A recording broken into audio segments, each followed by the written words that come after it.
Զրուցում ենք քաղաքագետ Տիգրան Գրիգորյանի հետ։ Բարև ձեզ, պարոն Գրիգորյան, շնորհակալ եմ մեր հրավերին արձագանքելու համար։ Բարև ձեզ, ես եմ շնորհակալ։ Եվ այսպես Ռուսաստանի դեսպանը երեկ ատոմակայան է այցելել, հայտարարել է, որ իրենք նոր էներգաբլոկի տարբեր նախագծեր կարող են առաջարկել Հայաստանին, մեծ հզորության, փոքր հզորության, հիշեցրել է, որ թե Հայաստանը, թե Ռուսաստանը այս հարցում ընդհանուր չափորոշիչներ ունեն, եւ դուք ինչպես կբացատրեք այս ակտիվացումը հիմա հաշվի առնելով, որ անցած տարի օրինակ շատ ակտիվ խոսվում էր հայ-ամերիկյան համագործակցության մասին այս հարցում։ Ընդհանուր առմամբ կարծում եմ սա Ռուսաստանի վերջին շրջանի մոտեցումների արտացոլումն է, երբ Մոսկվայում կարծես թե նկատել են, որ Հայաստանը ռազմավարական նպատակ է դրել դիվերսիֆիկացնել իր հարաբերությունները էներգետիկ, տնտեսական եւ այլ ոլորտներում։ Վերջին շրջանում մենք տեսնում ենք, որ մի շարք ռուս փորձագետներ են օրինակ գալիս Երևան եւ նմանատիպ մեսեջներ փոխանցում վերջերս Ռուսաստանի արտաքին քաղաքականությամբ զբաղվող վերլուծական կենտրոններից մեկն էր նմանատիպ զեկույց հրապարակել եւ Ռուսաստանը այս դիվերսիֆիկացիայի գործընթացը որպես վտանգ է դիտարկում եւ դա ուղիղ տեքստով դրա մասին ուղիղ տեքստով խոսեց նաեւ նույն դեսպան Կոպիրկինը մի քանի շաբաթ առաջ տված իր հարցազրույցում, երբ նա պնդեց, որ այդ դիվերսիֆիկացիայի գործընթացը օգտագործում է արևմտյան տարբեր դերակատարների կողմից Հայաստանի եւ Ռուսաստանի միջև դաշնակցային հարաբերությունները խզելու համար։ Եվ այս փուլում կարծես թե կա որոշում ինչ որ պրոակտիվ քայլերի դիմել։ Ինչ վերաբերում է ատոմակայանին, ես իհարկե էներգետիկ ոլորտի մասնագետ չեմ կարող գնահատական տալ, թե որ տարբերակն է ավելի նախընտրելի Հայաստանի համար զուտվորակական տեսանկյունից, բայց կարծես թե ակնհայտ է, որ Հայաստանի իշխանությունները ունեն քաղաքական որոշում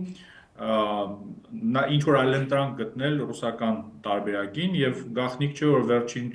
ամիսների ընթացքում հատկապես Բայդենի վարչակազմի իշխանության վերջին ամիսների ընթացքում ակտիվ քննարկումներ էին ընթանում հենց ամերիկյան կողմի հետ Հայաստան, Միացյալ Նահանգներ այդ ռազմավարական համագործակցության վերաբերյալ փաստաթղթում ինչպես գիտեք եւս կա կետ դրա մասին եւ եթե խոսենք այդ ժամանակահատվածի մասին պլանավորվում է ստորագրել նաեւ այդ 1-2-3-1-2-3 պայմանագիրը, որը թույլ կտար Հայաստանին օգտագործել ամերիկյան տեխնոլոգիաները։ Հիմա նոր վարչակազմի պարագայում այս հարցերի պատասխանները դեռևս պարզ չեն, չնայած տեսականորեն սա կարող է լինել մի ոլորտ, որը կարող է հետաքրքրել նաև Թրամփի վարչակազմին,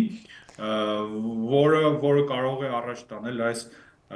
օրակարգը։ Ես հենց այդ հարցն էի ուզում տալ, որ հայ-ամերիկյան հնարավոր համագործակցության մասին բավական լավատեսական հայտարարություններ կային անցած տարի, այս տարվա սկզբում էլ այդ համաձայնագրի ստորագրման ժամանակ հենց նշվեց, որ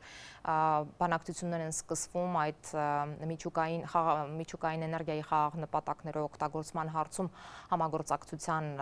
այդ համաձայնագիրը ստորագրելու համար, բայց դրանից հետո կարծես թե թեման կամ սառեցվեց կամ այդ մասին այլևս չի խոսվում, ձեր կարծիքով պատճառը որն է։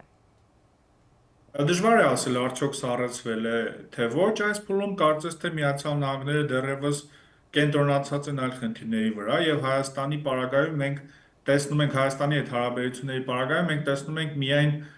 հայտարարություններ, օրինակ նույն պետքարտուղարության կողմից կամ այլ պաշտոնյաների կողմից, որևէ իրական քայլեր նոր վարչակազմի օրոք դեռևս տեսանելի չեն, եթե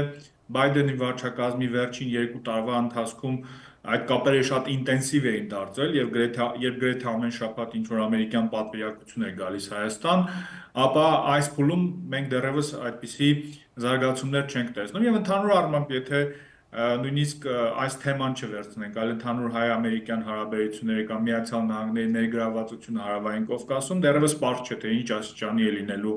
նոր վարչակազմի ներգրավվածությունը Հարավային Կովկասում, ինչպիսի առաջնահերթություններ են լինելու,